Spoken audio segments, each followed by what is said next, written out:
Hello everyone, welcome to my channel Agri Vision में आपका हार्दिक स्वागत अभिनंदन है। जैसा कि आप लोगों को पता है कि हम लोग इंटरव्यू की सीरीज कर रहे हैं, तो आज हमारे साथ चौथा इंटरव्यू है 2000 जो अभी बीएससी सेकेंड ईयर में है। तो और इन्होंने बीएससी फर्स्ट सेमेस्टर में लड़कियों में इन्होंने दूसरा स्थान प्राप्त किया था, मतलब सेकेंड टॉपर हैं गर्ल्स में। ठीक, ऑल ओवर थर्ड या फोर्थ टॉपर हैं। ठीक, लड़कियों में इनकी रैंक जो थी पूरे college Amar Singh degree college में इनकी सेकेंड रैंक है। तो इनके बारे में बहुत ही अच्छे तरीके से जानेंगे और बहुत किस तरीके से पढ़ाई की थी, इन्होंने क्या क्या चीज़ें। तो सबसे पहले आपका बहुत बहुत धन्यवाद। अपना नाम बताओ। मेरा नाम प्रिया है। कहाँ से हो? डिवाई की रहने वाली हूँ मैं।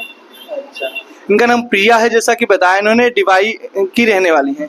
अच्छा, आपने 11th-12th कहाँ से किया था? डिवाई से ही किया था भैया। स्कूल का क्या नाम था? Kuber inter college Dibai. अच्छा, मैं स्कूल का नाम इसलिए पूछ रहा हूँ क्योंकि अभी आपके स्कूल की भी गर्ल्स बहुत सारी देखेंगी कि हमारी सीनियर वहाँ पे गई, किस तरीके से वो पढ़ाई कर रही थी। अच्छा, आपने 11th-12th के जो सब्जेक्ट थे उसमें हम ज़्यादा डीपली नहीं जाएंगे क्योंकि अब मैं ऑलरेडी बता चुका हूँ बच्चों को 11th-12th के सब्जेक्ट के बारे में। अच्छा, 11th-12th में आपकी कितनी % बनी थी? 11th में मेरी 81% बनी थी और 12th में 86 पॉइंट कुछ बनी थी। आप देख सकते हो कि कितनी परसेंटेज है, 81 और 86 बहुत होती गर्ल्स को लाने के लिए। अच्छा, उसका भी आपने क्या तरीका किया था करने के लिए? मैंने भैया बुक से ही कंप्लीट किया था और प्लस कोचिंग भी ली थी साथ में, उसी से किया था। चलो, ये तो हो गई थोड़ी चीज़ें, और मैं थोड़ा इनसे पर्सनली जानने की चीज़ें करता हूँ कि मतलब किस तरीके से आपने जैसे यूपी कैडेट की तैयारी की थी, आपने जैसा कि बता रहे हैं कि आप, तो यूपी कैडेट की जब आपने तैयारी की थी तो आपकी यूपी कैडेट में कितनी रैंक थी, आपको याद है? नहीं याद है। अच्छा, यूपी कैडेट में कहाँ पे आपका सिलेक्शन हुआ था? मेरा सीएसए यूनिवर्सिटी कानपुर में हुआ था। तो आप देख सकते हैं सीएसए यूनिवर्सिटी मतलब चंद्रशेखर आजाद कृषि एवं प्रौद्योगिकी विश्वविद्यालय कानपुर में इनका सिलेक्शन हुआ था, जहाँ पे हर बच्चे का सपना होता कि वहाँ से यूनिवर्सिटी से। अच्छा, वहाँ पे जब नाम आने के बाद आपने अमर सिंह कॉलेज में क्यों लिया? बस भैया थोड़ा दूर था इसीलिए घर वालों ने भेजा नहीं, फिर ये पास पढ़ रहा था, फिर ये अच्छा भी था इसीलिए फिर मैंने यही कॉलेज चुना था। अच्छा, अब ये मन में नहीं आता कि मतलब घर वालों ने नहीं भेजा? बात तो यही है कि घर से दूर अभी भी रुक रहे हैं भाई, अभी भी आपका यहाँ से 60 से 70 किलोमीटर घर है, वहाँ पे भी दूर, घर से तो बाहर अभी भी रूम लेके रुक रहे हैं।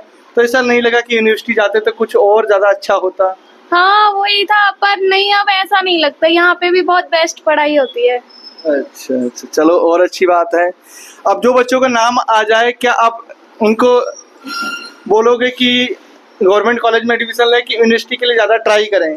नहीं, वैसे मेरे अकॉर्डिंग तो ये सही रहेगा कि यूनिवर्सिटी को ही चॉइस करें, पर हो सकता है किसी की प्रॉब्लम की वजह से कॉलेज भी ठीक ही रहेगी, क्योंकि कॉलेज में भी वही पढ़ाइयाँ होती हैं, बस थोड़ा सा ही डिफरेंस होता है उसमें। हाँ, डिफरेंस तो होता है भाई। यूनिवर्सिटी में कम बच्चे होते हैं तो उन पे ज़्यादा, कॉलेजों में ज़्यादातर बच्चे होते हैं, तो उसी हिसाब से चीज़ें यूनिवर्सिटी में बहुत चीज़ें आपको प्रैक्टिकल लाइफ की सब चीज़ें सीखने को मिलती हैं।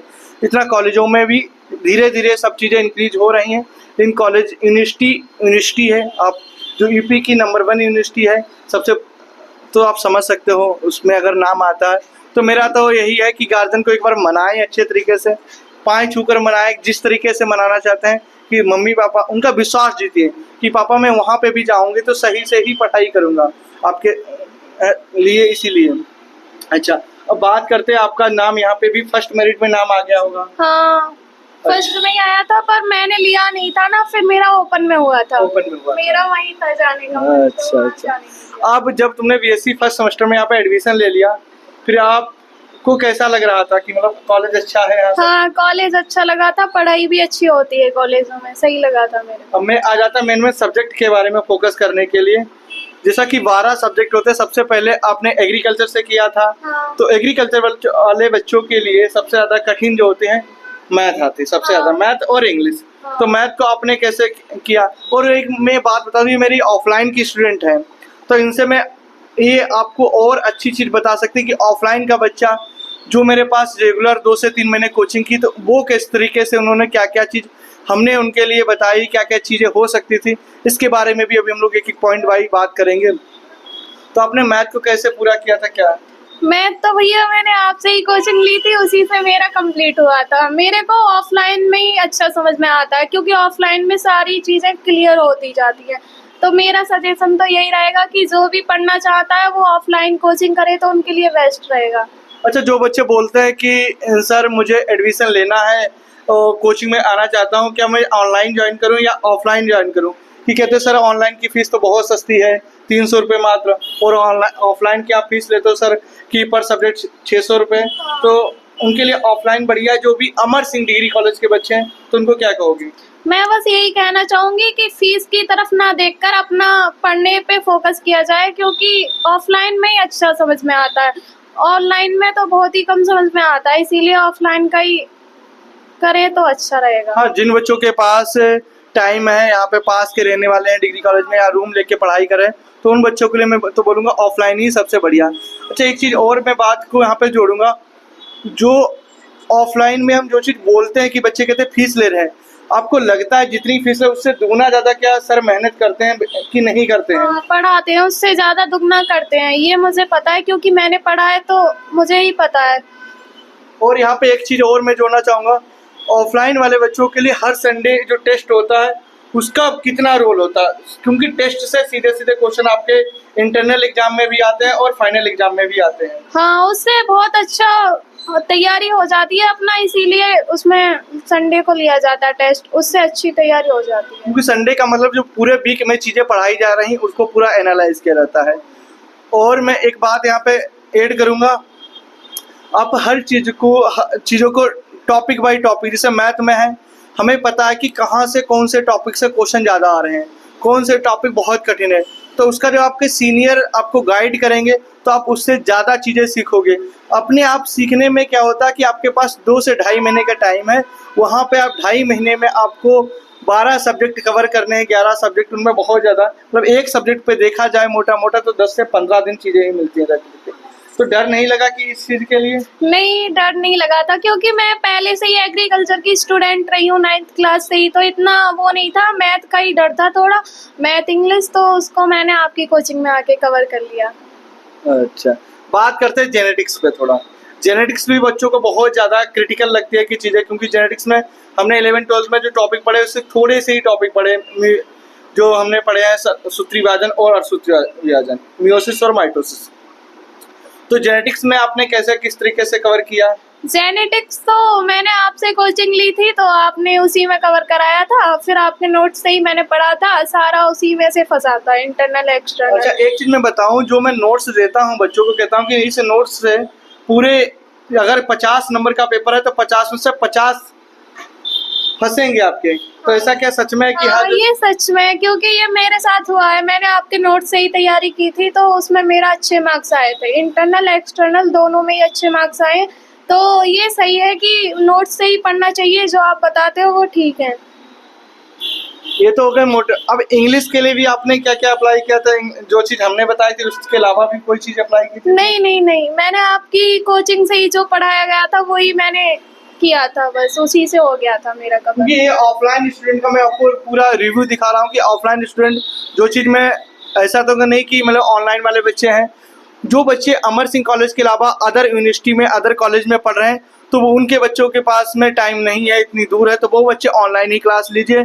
जिन बच्चों के पास ऐसा मौका है कि वो मुझसे पढ़ने को उनको मिलेगा, तो जो भी अमर सिंह डिग्री कॉलेज के बच्चे हैं तो ज़रूर आइए और अपनी तैयारी को बेहतर बनाइए। उसके बाद मैं बात करता हूँ, सोइल साइंस हो गए, एग्रोनॉमी हो गए, क्या इनमें प्रीवियस ईयर क्वेश्चन का बहुत ज़्यादा रोल होता है, किस तरीके से? हाँ, इसमें होता है, मैंने तो ज़्यादा प्रीवियस ईयर्स क्वेश्चनों पे ही ध्यान दिया था, उसी से मेरा कवर हो गया था, सोइल साइंस भी, एग्रोनॉमी भी। एग्रोनॉमी तो मेरा वैसे ही बेस्ट सब्जेक्ट है, तो उसमें तो मेरा हो जाता है ऐसे ही। अच्छा, अब इसमें जैसे थोड़े से थ्योरेटिकल सब्जेक्ट जैसे डेयरी हो गया और हमारा ग्रामीण समाज शास्त्र होगा, तो उन सब्जेक्टों के बारे में, क्योंकि डेयरी अगर आपने देखा होगा तो 12th के से ही क्वेश्चन डेयरी के सबसे ज़्यादा होते हैं। हाँ, उसी से होते हैं, मैंने तो उसी से कर लिया था कवर, मैं तो बस 10 साल वाले प्रीवियस ईयर क्वेश्चन लगाती हूँ, उसी से हो जाता है। तो मैं ऑलरेडी बता रहा हूँ कि आपको अगर जैसे प्रीवियस ईयर क्वेश्चनों का एनालाइज चाहिए, तो जो मेरे नोट्स हमने समराइज किए हैं वो ओनली प्रीवियस ईयर क्वेश्चन, अब पूरे सिलेबस को देखते हैं, नोट्स हमारे समराइज हैं, इसमें आपको हर बच्चे को चीज़ें बहुत ही अच्छे तरीके से समझ में आएंगी रखे।